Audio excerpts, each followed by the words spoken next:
Radio Classique, l'invité de l'économie. 7h20 sur Radio Classique, le président de Century 21 est donc mon invité ce matin. Bonjour Laurent Vimont. Bonjour monsieur. Vous avez détaillé hier le bilan du marché de l'immobilier ancien sur le premier semestre et tous les indicateurs sont manifestement ouverts. Oui, on assiste à deux phénomènes. Le premier, une hausse forte des volumes de vente pour le réseau, plus 14%. Et puis le deuxième, c'est une bonne nouvelle, une légère hausse des prix. Je dis bien une légère hausse des prix, mais un retour à la hausse des prix sur le marché immobilier français dans l'ancien, environ 0,6% au niveau national. Si on regarde les volumes de transactions, plus 14%, vous l'avez dit, depuis janvier, on est revenu à des niveaux d'avant-crise, d'avant 2008 ? Il est probable qu'en 2016, on renoue avec les volumes de l'avant-crise, 850 000 transactions par an. Donc ce sera une très bonne année pour le marché immobilier dans l'ancien en France. Bonne nouvelle, c'est aussi la réduction des délais de vente. Ils étaient déjà très longs. On est à 95 jours désormais, mais là, on est loin en revanche des records précédents. 64 jours en 2004, on doit être à 90 ou 94 jours de tête. Ouais. C'est en train effectivement de se diminuer, pas trop, ce qui est plutôt une bonne nouvelle. Quand ils sont trop courts, le marché surchauffe. Donc 3 mois pour vendre un logement en France, c'est plutôt cohérent, plutôt une bonne nouvelle aussi. Comment évolue la stratégie justement des vendeurs ? Est-ce qu'ils sont toujours aussi attentistes puisqu'il n'y a pas vraiment d'inflation sur le prix des biens qui sont sur le marché aujourd'hui ? On sort d'une période où les prix étaient baissiers et donc les vendeurs avaient compris qu'en surestimant leur logement, 6 mois ou 1 an après, ils le vendraient encore moins cher que le prix d'estimation. Donc les vendeurs sont restés raisonnables, ils ont raison de garder pour l'instant, j'espère que ça va durer, et tant qu'ils resteront calés au marché et qu'ils feront faire des estimations par des professionnels et qu'ils écouteront les estimations et les prix mis en vente, on a un marché qui sera fluide. Ce qu'il faut, c'est surtout ne pas s'emballer, imaginer que le marché va faire plus 5 ou plus 6% de hausse et anticiper ces hausses, donc rester calé au prix de mise en vente. Mais il y a plus de biens qui sont aujourd'hui mis sur le marché, il y a des biens qui reviennent sur le marché alors qu'ils n'y étaient pas il y a 1 an par exemple ? En fait, vous avez aujourd'hui une famille de clients extrêmement actifs, sont ce qu'on appelle les secondo-accédants, les propriétaires qui vendent pour racheter un logement. Et donc, ils font 2 transactions, la vente de leur logement et puis le rachat du logement qu'ils prennent souvent plus grand ou différent. Et donc, ils amènent sur le marché un logement qu'ils mettent en vente et puis ils en achètent un petit peu après. Au niveau des stocks, on est à peu près identique à ce qu'on avait il y a encore 1 an. La différence, c'est que le marché est beaucoup plus fluide et que les transactions se font plus rapidement. Du côté des accédants, cette fluidification du marché ramène des primo-accédants aujourd'hui ? Oui, parce que vous avez un phénomène taux d'intérêt. Je prends un exemple, 1 000 € de mensualité sur 20 ans. Avec des taux à 5%, la banque vous prête environ 170 000 €. Avec des taux à moins de 2% comme aujourd'hui, la banque vous prête plus de 200 000 €, 202 000 € pour être précis. Donc vous avez virtuellement 30 000 € de pouvoir d'achat supplémentaire. La seconde conséquence, c'est comme les taux baissent, les mensualités baissent, c'est que donc vous avez plus d'achats solvables. Et donc vous avez un double effet. D'un côté, des gens qui peuvent passer du je veux acheter à je peux acheter, et d'autres gens qui ne pouvaient pas acheter, qui grâce à ces taux bas, réussissent à rentrer sur le marché et réaliser leur projet d'achat immobilier. Ça se traduit aussi par une hausse des superficies moyennes. À Paris, on est à 53 mètres carrés en moyenne. C'est un record ? Oui, c'est effectivement un record et c'est plus 3 mètres carrés, donc c'est une augmentation spectaculaire et on voit effectivement les Français utiliser la baisse des prix, la baisse des taux, baisse des prix précédentes pour mieux se loger et acheter plus grand.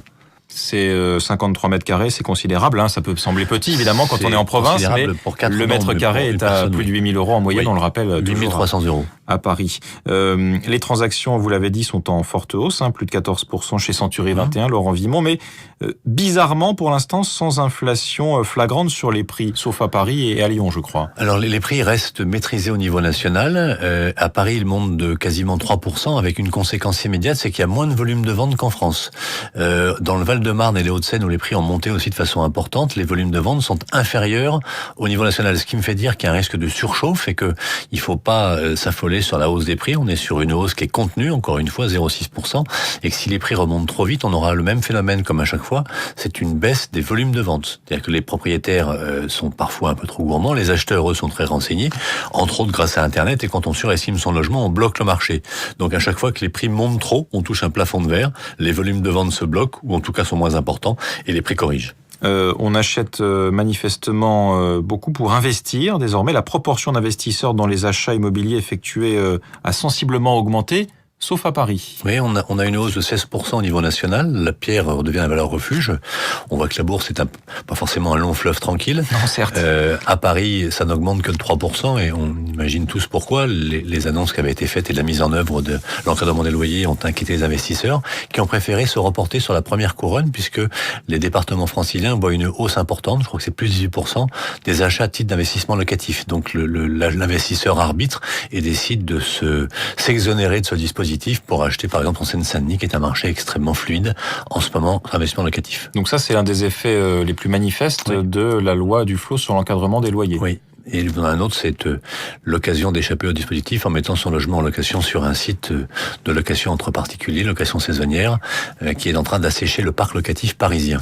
Un mot du Brexit, on ne parle que de ça en ce moment évidemment, on sait qu'il y aura un impact sur le marché londonien qui avait beaucoup augmenté ces dernières années, on est au-delà des niveaux qu'on connaît à Paris. Est-ce que ça peut avoir une influence sur le marché français, notamment à Paris ? Très franchement, je ne sais pas, c'est un peu tôt pour le dire.